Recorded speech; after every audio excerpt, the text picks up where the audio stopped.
враќаме повторно во студио со мојот гостин, односно гостинка за денеска. Разговорот го насловив како женски ликовен израз и по тој повод денеска мој соговорник и ваш гостин е Гордана Такец. Верувам дека многу добро вам позната, почитувани гледачи. Гордана, јас ви благодарам многу за тоа што одвоивте време и денеска вака понеделнички. Се надевам дека многу позитивно ќе потикнеме гледачите со нашиот разговор, токму како што напоменав женски ликовен израз, а поводот за тоа е попладне околу 17:30 часот е отворање на вашата изложба во Основното училиште Коле Канински, па малку поопширно да продискутираме и на оваа тема. Бидејќи досега зборувавме за вас како писател, како правник, сега од другата страна како ликовен уметник. Благодарам на поканата. Па се работи за еден проект кој што го смисливме со Основното училиште Коле Канински. Начелно, првобитно во договор со директорката и целиот тим. Впрочем, зад проектот стои со своја соработка, сугестии и помош и господинот Илија Мерковски, професорката Весна Димовска, целиот родителски совет кој што ја поддржа оваа акција. Ја нарекувам акција бидејќи се работи за настан кој што ќе понуди на присутните, на битолчани, најпрво да кажам дека влезот е слободен, секој е добре дојден. Се работи за една аукцијска продажба на уметнички слики кои што јас ги имам изработано. Работани се последниве неколку месеци, отприлика некаде 70 платна, сите во техника пастел на тврда подлога. Врамени се сите слики, ќе бидат цените пристојни, што трпи известна корекција. Мислам на принципот на договарање со оној што ќе биде заинтересиран да ги купи. Ја наменивме изложбата, се разбере од хуманитарен карактер, ја наменивме изложбата, односно средствата што ќе се добијат од продажбата, да бидат донирани за самото училиште домакин, конкретно во моментот како најактуелно прашање и како така да го наречам како проблем е адаптација на училишната спортска сала, која што навистина треба да претрпи неодложно некоја реконструкција. Средствата секако дека нема да бидат доволни, бидејќи тоа е еден поголем зафат, но ќе придонесат на некој начин барем еден дел да се санира од она што е предвидено како проект на самото училиште. Иначе со тоа училиште имаме долготрајна соработка. Минатата година на еден од настаните посветени на одбројувањето на месеците од смртта на мојот татко, го прогласивме за најучилиште во годината. Имаме навистина солидна соработка, многу често донирам во тоа училиште книги, кои што се подаруваат на учениците во одредени пригоди. Училиштето секогаш излегува во пресет кога јас имам некој проект каде што вклучувам ученици од осмолетките. Конкретно за нова година настапивме на плоштад Магнолија, имавме проект поддржан од самата општина, каде што 31 ученик од тоа училиште се представи со своји творби, беа децата наградени и така имаме една плодотворна, убава соработка. Мислам дека таа и ќе продолжи, бидејќи има солидна основа, има слух во самото училиште, во самиот тим. Впрочем, јас сум и сентиментално врзана за тоа училиште, го нарекувам моето училиште. Во Коле Канински завршив јас осмолетка, таму заврши и моите деца, а го носи името и на мојот дедо, погинат 44-та година. Доста интересно. Во текот на летово имавме публиката и ние како телевизија проследивме бројни настани кои вие ги покренавте, дали како промоции на вашите книги, изложба имаш исто така на крајот од летото во Друштвото на ликовни уметници во Битола. И сега малку да ве представиме како ликовен уметник одблизу, што е оно што ќе можат битолчани вечерва да видат? Па бидејќи се ближи празникот на жената, кој што сакале или нејкеле, пропагираме дека не треба кој знае како да го одбележуваме, меѓутоа сепак е ден кој што ете, жената си го зема, да кажам, во сите 365 денови како посебен ден за себе и бидејќи изложбата се случува во очи на тој ден, тематиката во главно на сликите што ќе бидат изложени е цвеќе, жива природа, пейсажи, али во главно цвеќе, бидејќи поаѓав од таа точка дека вообичаено за ваков ден се подарува цвеќе. А една уметничка слика сепак ќе биде траен спомен и тргнавме со една солуција во договор со директорката Лидија дека треба да бидеме пристојни во цените, така да најниската цена на понудените платна ќе биде некаде 500-600 денари до 2000 денари највисоката на поголемите платна, меѓутоа кажав дека сето тоа може да претрпи корекција во зависност од тоа како ќе се договориме со оној што ќе биде заинтересиран да купи, бидејќи сепак е во интерес на децата кои што учат во тоа училиште и мислам дека битолчани се озвиваат на вакви акции, дека ќе има посетеност, училиштето направи многу напори да обезбеди вечерва луѓе кои што ќе бидат присутни, па одиме со една позитивна размисла и како викаат старите, како Бог ќе даде, така и ќе биде. Бидејќи го споменавте 8 март, денот посветен на жената, како ви имате обичај да го одбележувате 8 март? Со оглед на тоа дека имате една богата кариера зад себе и се уште сте доста активна, што е за пофалба во секој случај, и зрачите со позитивност. Оваа година ми беше, мислам, минатава, 2015 ми беше мощна, успешна, на тој план ако разговараме околу креацијата. Направив околу 300-400 слики, добар дел се донирани, добар дел се подарени и вообичаено сликите ги користам како награда, како подарок во вид на награда на настаните кои што ги правам по повод конкурси, кога распишуваме преку фондацијата или преку нашето Сдружение на граѓани. Користам прилика да дадам или книги или слика, која што сепак е нешто кое што сепак останува, бидејќи се она што го организирам со сопствени средства, без некои субвенции од надвор, без донации, без припомош и даваме едни награди скромни кои што, ете така, луѓето ги доживуваат како известна сатисфакција за она што го напишале. Иначе конкретно празникот немам некоја посебна замисла како би го одбележила. Традиционално, ако сите викаме го одбегнуваме 8 март, сите во своето семејство имаме мајка нема, меѓутоа имам сна, имам керка, имам внуки и символично понешто си подаруваме, некаде ќе излеземе, ќе се почастиме. Впрочем, ние битолчани знаеме многу често да си седниме на кафе, некаде на ручек, во буре, на корзо и најверојатно со пријателки на тој начин ќе го одбележиме. Може би пак излезиме некоја вечер и да се излудуваме малку и со музика, да се подмладиме малце.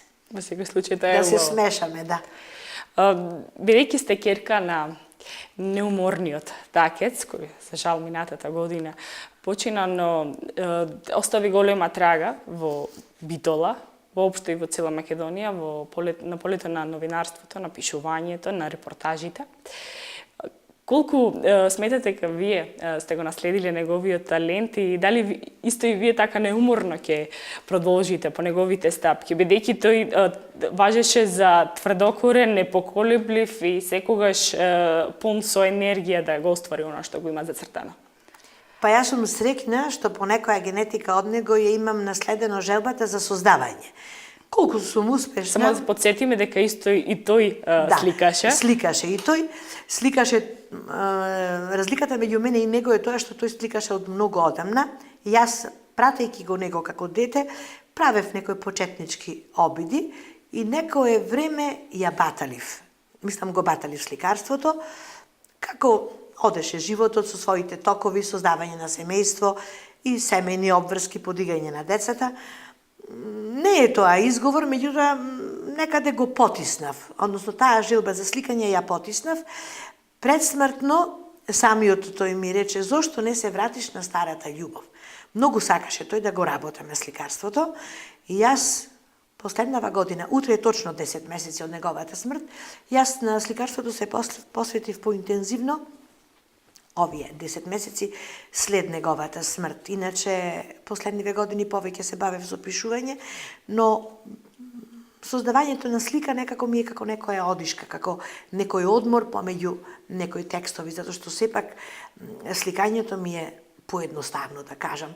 Бар така мене ми оди поедноставно од рака, бидејќи можам да сликам со едната рака, со другата да разговарам на мобилен, а пишувањето тоа не го дозволува. Сепак сака страшна концентрација, сака мир и сака насочена мисла. А сликарството можам еве со вас да разговарам или некој друг ќе се јави или да правам некоја друга работа, некаде друго место да го носам паметот, а ќе нацртам некое цвеќе. Колку е тоа успешно, не размислувам, нити се оптеретувам. Впрочем, јас и немам ликовна наобразба.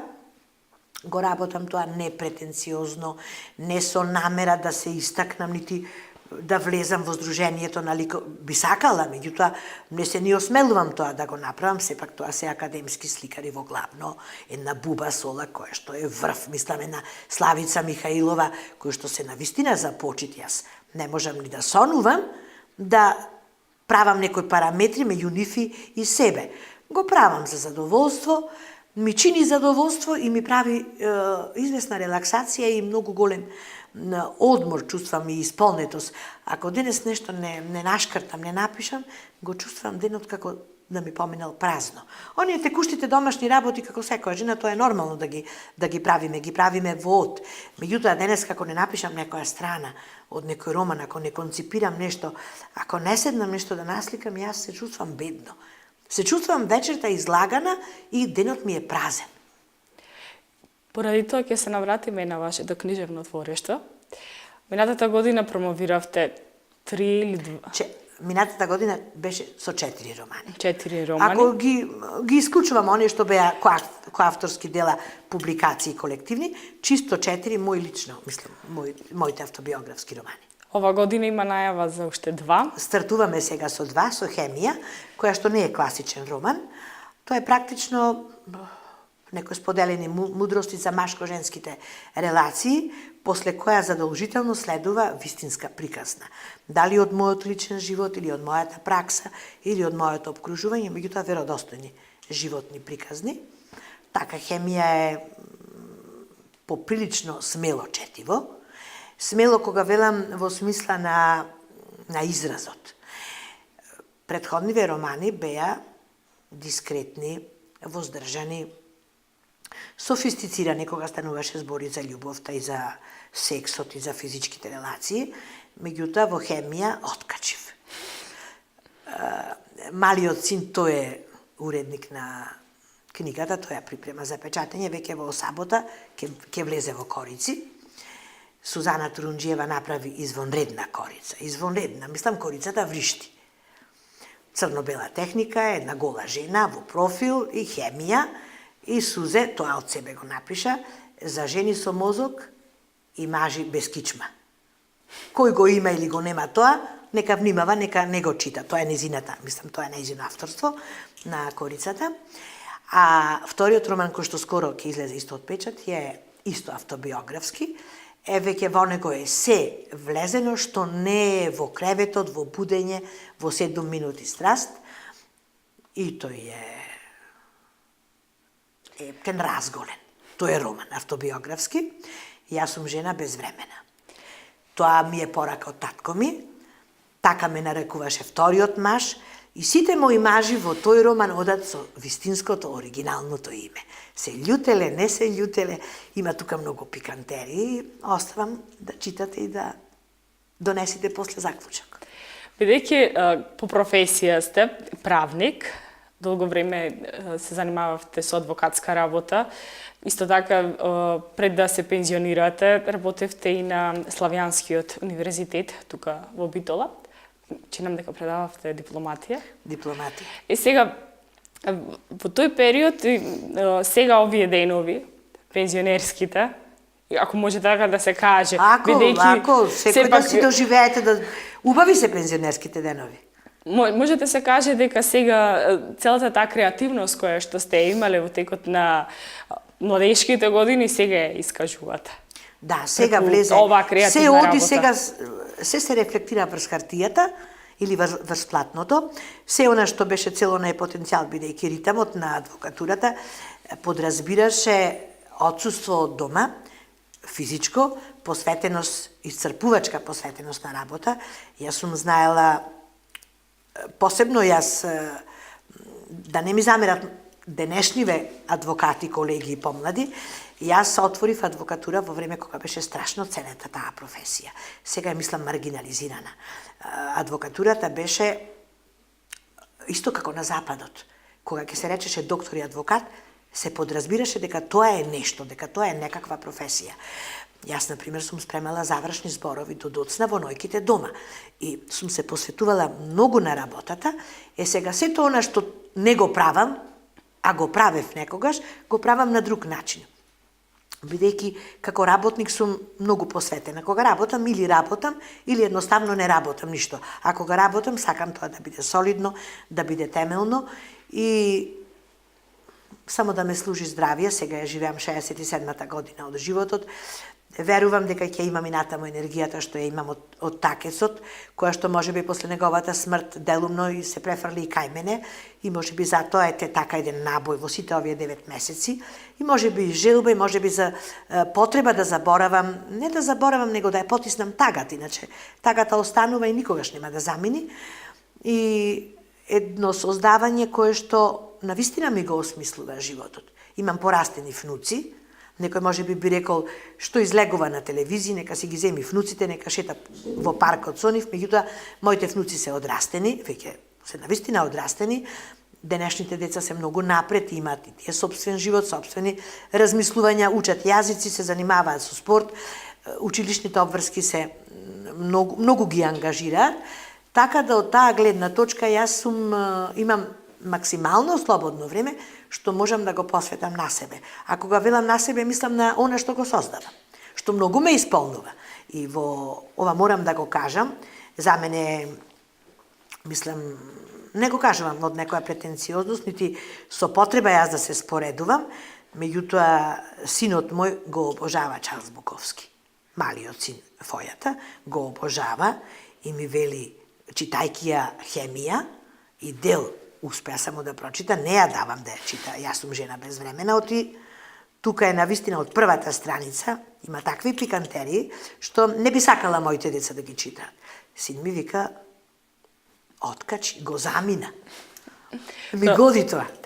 Бидејќи се ближиме конкретно на нашиот разговор, она што сакаме да ја најавиме уште еднаш изложбата во 17:30 во спортската сала на Основното училиште Куле Канински. Сите заинтересирани нека повелат таму, ќе можат да уживаат во вашето ликовно творештво. И она што би сакала за крај, бидејќи важите за жена која што сега ќе кажам малку поразговорно, нема влакна на јазикот, го кажува она што го мисли и она што го чувствува. Можеби тоа е некоја формула за успех во ова наше современо действување. И за плюс непријатели. И што би посакале на македонските, на битолските жени? Битолската жена ја ценам како жена која што на ниво на Македонија дели од сите останати жени, се вкупно дели. Не е од аспект на убавината. Убави жени има и во Струмица, и во Скопје. Впрочем, Македонија сега е еден конгломерат на убавици. Битолската жена е свесна. И ми се допаѓа што е свесна, е жена со кариера, е жена која што, например, убави се овие проектите за родова еднаквост. На едно место во Хемија пишувам вака. Во времето, кога бевме неравноправни, земавме мажи какви што треба. Сега кога кон небаре се бориме за равноправност, земаме никаквеци. Мислам, не ни требаат тие работи. Еманципирани се битолчанки, свесни се избориле за свое место, тоа го покажуваат и ми се допаѓа што знаат, што сакаат. И за тоа се залагаат и се борат. Гордана, јас ви благодарам многу за вашето гостување во утринската програма Деници на телевизија Мега. Ви посакувам многу успех. Да не израдувате со уште некоја изложба во теков на оваа година, па се гледаме следно на промоцијата на вашите најнови книги. Благодарам. Јас само очекувам вечер битолчани да дојдат. Доаѓањето не значи задолжително купување на слика. Едноставно нека дојдат да се дружиме. Младата Елена Стојчевска, ученичка од средното музичко, ќе не забавува. Има и самото училиште подготвено известна своја програма. Се насе ќе биде убав настан. Благодарам многу. Благодарам јас. Почитуване, ние одиме понатаму со утринската програма Деница на телевизија Мека.